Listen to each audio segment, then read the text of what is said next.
Mag-harvest ulit si Boss William ng bungang malunggay. Luluto siya ulit ng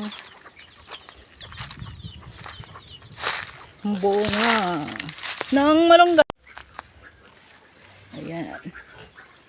Ihahalo niya sa ginisang munggo. Ayan yung bunga ng malunggay. At yun ang puno.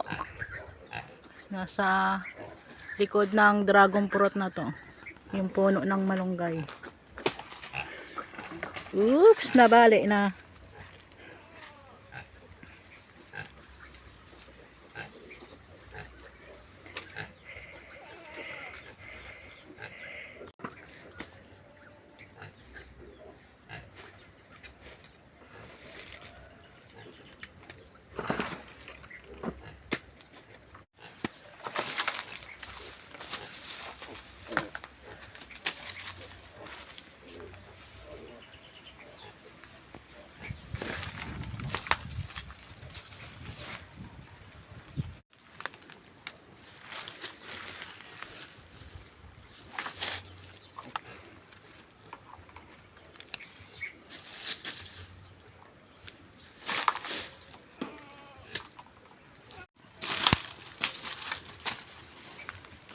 Maliliit pa yung iba, no?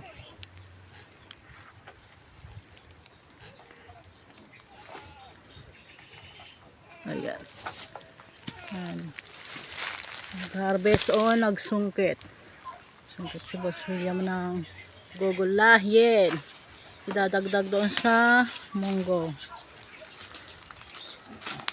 Yung nakaraan, di na videohan yung yung pagluto niya. Tapos yung naluto niya.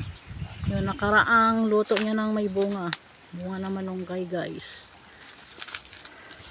Nakalimutan. Nakalimutan ng videohan eh. Kaya ngayon, sigurado na yan. Bunga na siya. Pangalawang harvest niya na yan ang bunga ng malunggay.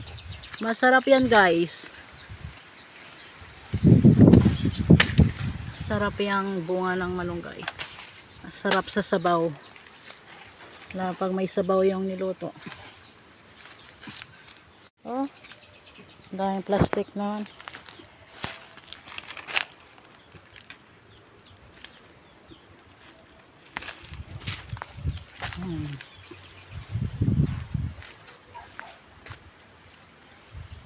Pinapaanod talaga yung pag nagpapatubig, paanod yung mga basura na pupunta dito.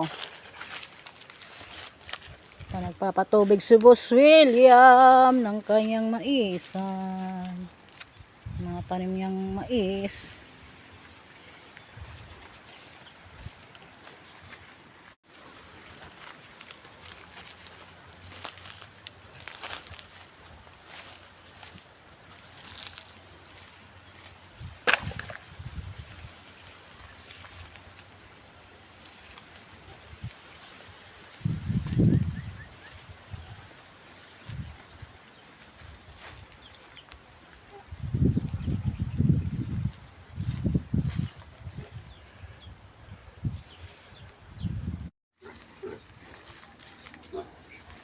Uwi na kami. Akala mo akala mo layo eh. Nasa likod lang naman ng kulungan ng baboy. Sa likod ng bahay. Dito sa bukid.